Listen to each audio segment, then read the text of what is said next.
Gedung Supertol atau gedung dengan ketinggian di atas 300 meter memang jadi salah satu lambang ikonik di suatu negara.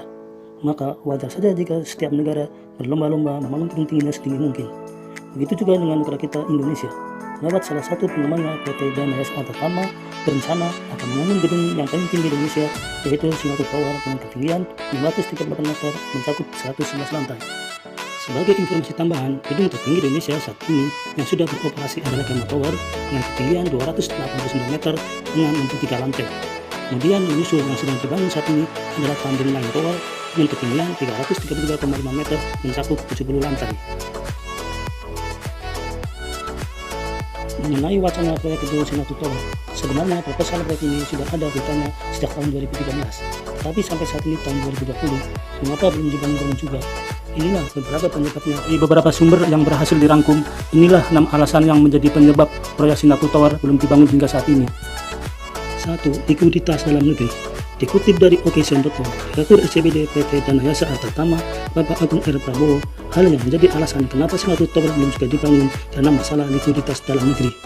Ini terutama dipengaruhi oleh situasi politik pada tahun 2014 dengan adanya pemilu dan pemimpin yang baru untuk Indonesia pada saat itu, sehingga belum ada hal-hal yang bisa dilakukan lebih banyak lagi mengenai jadwal pastinya kapan pembangunan proyek Singapura Tower akan dimulai.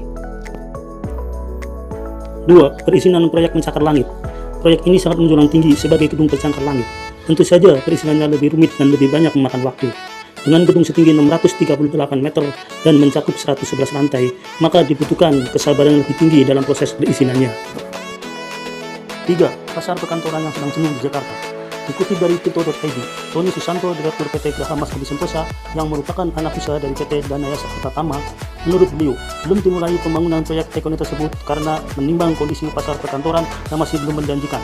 Dengan pasokan berlebih dan tingkat okupansi yang rendah, diperkirakan harga sewa ruang kantor kedepannya tidak akan ada peningkatan. Kendati peruntukan proyek Singapura Tower bukan hanya untuk perkantoran saja, melainkan juga buat apartemen dan hotel. 4. Masalah pembiayaan. Dikutip dari bisnis.com, Tony Susanto sedang mengkaji ulang masalah pembiayaan karena kondisi ekonomi baru-baru ini juga banyak perubahan. Untuk kapan bangunnya belum bisa dipastikan, tetapi untuk desain dan perizinan tetap terus jalan. Seperti dikutip dari Tirto.id, investasi pembangunan Kentung Jangkung sangat besar menyedot biaya. Singapura Tower saja diproyeksikan bakal menyedot biaya hingga 1,7 miliar US dollar. 5. Jarak lokasi proyek dengan Bandara Halim Perdana Kusuma. Masih menurut Tirto.id, faktor lain yang tak kalah pentingnya adalah jarak lokasi proyek Singapura Tower dengan Bandara Halim yang hanya sekitar 10 km. Dengan gedung setinggi 600 meter lebih, dikhawatirkan bisa membahayakan penerbangan dan akan berimplikasi pada rekayasa lalu lintas pesawat yang lalu lalang. 6. Fakta sedang terjadi pandemi virus corona.